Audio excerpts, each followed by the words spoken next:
Sorry, my camera went out. So anyway, I had to have emergency tonsil surgery. But that was another time that I escaped death.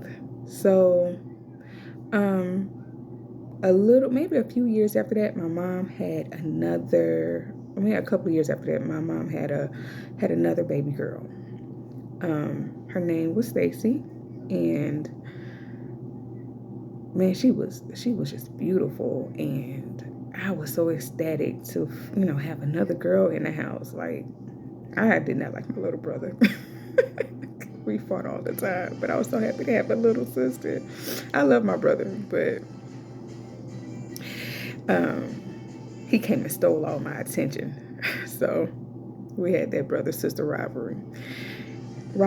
So yeah, when my sister was born, I was like my mother's little helper. I helped change my sister. I helped feed her. I was just, the bond was just there with everybody. Like, everybody loved this little baby girl. My grandmother came into town for a weekend and surprised us. She just came into town, and according to my mom, she ended up stating that my sister's mouth was turning blue. So what ended up happening was because my mom, she had three kids at this time, and this was, an emergency. Uh, my grandmother volunteered to take me back to Alabama with her.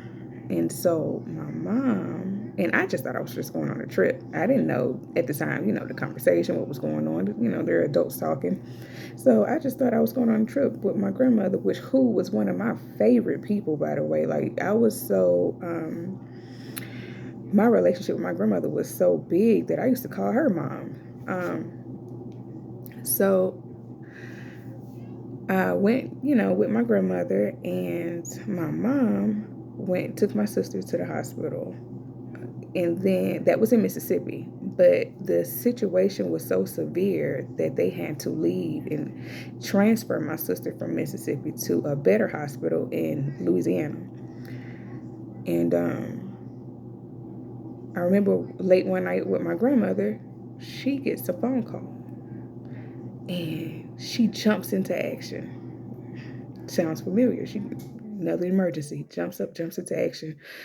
She didn't pack no clothes. She just grabbed, her purse and her keys, and she's running out the door. I'm on my way. Now, keep in mind, we're in Alabama, and she's saying she's on her way to Louisiana. So I knew like this was huge. This was big.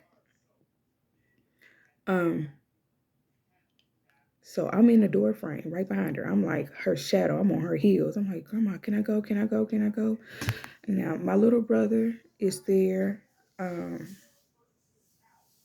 my mom, my dad, my family is there. So I'm like, I want to go be with my family. I don't know what's going on, but I want to be with my family.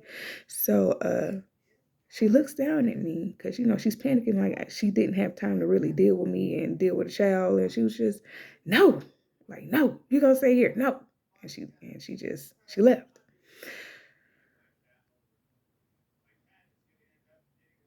Not long after that, I attended my first funeral.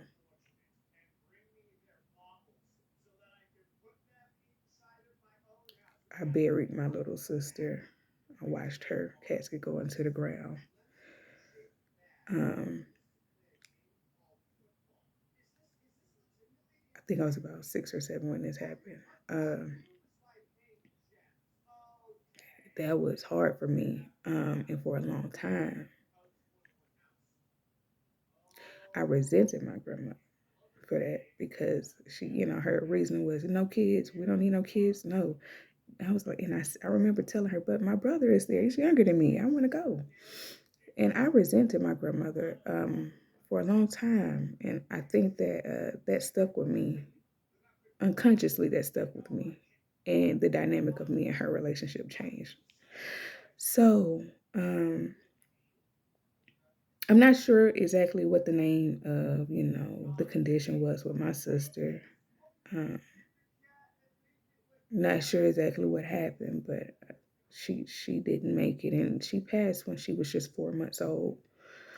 Um, but I do want to go ahead and leave you guys with a scripture about resentment. Um, and that's Mark 11, chapter 11, verse 25. And it says, "And when you stand praying, forgive. If you have anything against anyone, so that your Father also, who is in heaven, may forgive you of your trespasses." So I said that to say this. As a child, you don't understand what's happening. You just know how you feel. And as an adult looking back on the situation, I understand. My grandmother, she just was trying to go rush to aid, and she didn't have time to, tend to the healthy.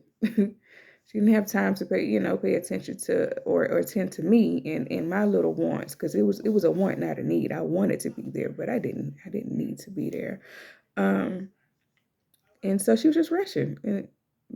But as a kid, as a child, that stuck with me. All I thought about was, I missed out or a chance to tell my sister goodbye. And my brother had that chance, my mom had that chance, my dad had that chance, and I didn't get a chance to tell her goodbye. So you guys, when you forgive people, it's not for them, it's for you. It's for you. So you don't feel bound to a situation, or you're not carrying, all this baggage with you. Like, release that. So that was my last testimony for the night. Um, that was my last testimony for the night. It just seemed